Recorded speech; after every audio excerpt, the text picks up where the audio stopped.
Assalamu alaikum dear students. Today in this video lecture I have chose the topic of resource requirement for class 12, which is a topic from entrepreneurship development. Before going for this resource requirement, we must know what are resources.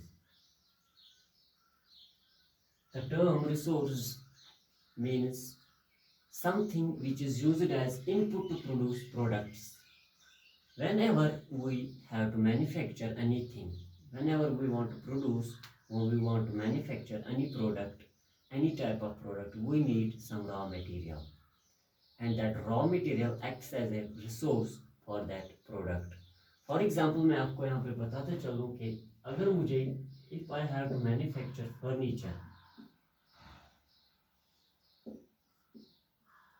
अगर मेरा business है furniture का, मैं furniture manufacture करता हूँ, सो इस furniture को बनाने के लिए जो मेरे पास रॉ मटेरियल है वो है वुड, मेन रॉ मटेरियल जो मेनली हमें ज़रूरत पड़ती है। और ये रॉ मटेरियल जो वुड है ना, यही फर्नीचर के लिए क्या बनता है, एक रिसोर्स बनता है। This raw material acts as a resource for the manufacturing of this furniture. So resource is anything, we may call it, in other words, resource is anything which facilitates the production of other items. मतलब मैं आपको simple words में बता दूं कि resource हम किसी भी ऐसी चीज़ को बोलते हैं कि जिससे हम किसी और प्रोडक्ट को बना सकें, किसी प्रोडक्ट को बना सकें जिस प्रोडक्ट को हम बाद में मार्केट में सेल कर सकते हैं। लेकिन यहाँ पे एक इम्पॉर्टेंट चीज़ है, we produce two types of products, mainly two types of, one is tangible product and the second is intangible product. जो हम tangible products बनाते हैं उसको हम बोलते हैं physical products, और जो intangible products होते हैं उनको हम बोलते हैं services. We produce tangible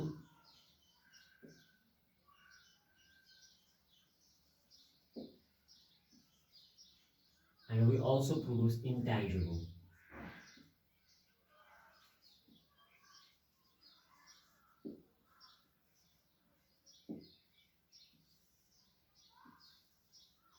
अभी मैंने यहाँ पे बताया था आपको कि फॉर एग्जांपल फर्नीचर हम बना रहे हैं, तो furniture is a tangible product. In fact ये टेंजिबल प्रोडक्ट होता क्या है, टेंजिबल हम किसी भी ऐसी चीज़ को बोलते हैं विच वी कैन टच, जिसको हम टच कर सकते हैं, जिसको हम अपनी आँखों से देख सकते हैं। लेकिन जो इंटेंजिबल प्रोडक्ट्स होते हैं इनको हम एक और नाम भी बोलते हैं, वो है services. We cannot touch these services, we cannot see these services with our eyes. So ये जो tangible products होते हैं इनके लिए भी हमारे पास रिसोर्सेज होने चाहिए, रॉ मटेरियल होना चाहिए, और इनके लिए भी हमारे पास रिसोर्सेज होने चाहिए। तो पहले tangible products की अगर मैं बात करूँ, we produce, there are many producers of tangible products. For example, television है, रेडियो है, या किसी और भी इंडस्ट्री से अगर हम बात करें तो गारमेंट्स है।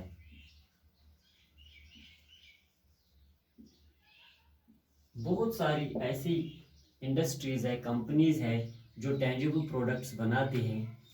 लेकिन ये जो टेंजिबल प्रोडक्ट्स हम बनाते हैं इनके लिए हमारे पास क्या होने चाहिए, रिसोर्स। रिसोर्स मीन्स यहाँ पे रॉ मटेरियल होना चाहिए।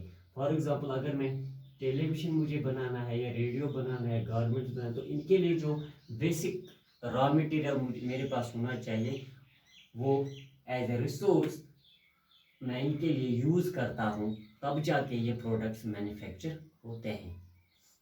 लेकिन जो इंटेंजिबल प्रोडक्ट्स होते हैं जिनको हम सर्विसेज बोलते हैं, मैं आपको एक एग्जांपल बता दूँ। यहाँ पे हेल्थ सेक्टर की अगर मैं बात करूँ, यहाँ एजुकेशन की बात करूँ, हेल्थ सेक्टर में भी प्रोडक्ट्स प्रोड्यूस किए जाते हैं, लेकिन वो प्रोडक्ट्स नहीं कहलाते, वो सर्विसेज कहलाती है। और जो एजुकेशन सेक्टर है, एजुकेशन सेक्टर में भी हम प्रोडक्ट्स प्रोड्यूस नहीं करते, हम सर्विसेज प्रोड्यूस करते हैं। लेकिन अगर आप गौर से देखोगे तो ये जो सर्विसेज हेल्थ सेक्टर या एजुकेशन सेक्टर या किसी और भी सर्विस सेक्टर में हम देखते हैं, इनके लिए भी पहले इंफ्रास्ट्रक्चर का होना बहुत ज़रूरी है। फॉर एग्जांपल, माना कि हेल्थ सेक्टर में कोई प्रोडक्ट नहीं बेचा जाता, वहाँ पे सर्विस बेची जाती है, लेकिन जब तक न वहाँ पे कोई इंफ्रास्ट्रक्चर खड़ा हो। फॉर एग्जांपल, अगर हम किसी भी हॉस्पिटल में जाएंगे, सबसे पहले हम देखते हैं कि वहाँ पे लैंड होती है, लैंड के ऊपर बिल्डिंग बनती है, बिल्डिंग के बाद बिल्डिंग जब मैंने बनती है, बिल्डिंग के बाद वहाँ पे अंदर वो लेबॉर्ट्रीज वगैरह होती है, प्लांट होता है और डिफरेंट टाइप्स ऑफ इक्विपमेंट्स होते हैं वहाँ पे। तो वो जो सारी चीज़ें होते हैं उनको हम क्या बोलते हैं, वो उसके लिए रिसोर्स बन जाती है उस हेल्थ सेक्टर के लिए। जब तक ये रिसोर्सेज कम्प्लीटली वहाँ पे मौजूद हो, तब तक ये हेल्थ सेक्टर कोई भी सर्विस प्रोड्यूस नहीं कर सकता है। फॉर एग्जांपल, अगर आप किसी डॉक्टर के पास जाते हो तो आप 200 या 300 फीस वहाँ पे देते हो उस डॉक्टर साहब को, लेकिन वहाँ पे एक चीज़ होती है कि आपको ऐसा लगता है कि मैंने वहाँ से कुछ लिया नहीं, लेकिन वो जो आपका चेकअप करता है, या आप स्कूल जाते हो, किसी कोचिंग सेंटर में जाते हो, वहाँ से क्लास लेते हो सर से, वो आपको वहाँ पे फ़ी पे करनी पड़ती है।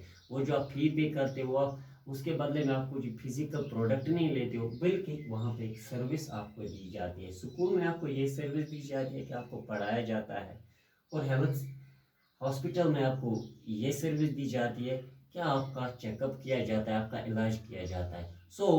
मेरे कहने का मतलब ये है कि चाहे इंटेंजिबल प्रोडक्ट्स हो या टेंजिबल प्रोडक्ट्स हो, if you talk about tangible products, यहाँ पे भी हमें रिसोर्सेज चाहिए होती है, डिफरेंट टाइप्स ऑफ रिसोर्स चाहिए होते हैं। इंटेंजिबल की बात करोगे तो यहाँ पे भी डिफरेंट टाइप्स ऑफ रिसोर्सेज चाहिए होते हैं। तो हमारा जो ऊपर का टॉपिक है वो है रिसोर्स रिक्वायरमेंट।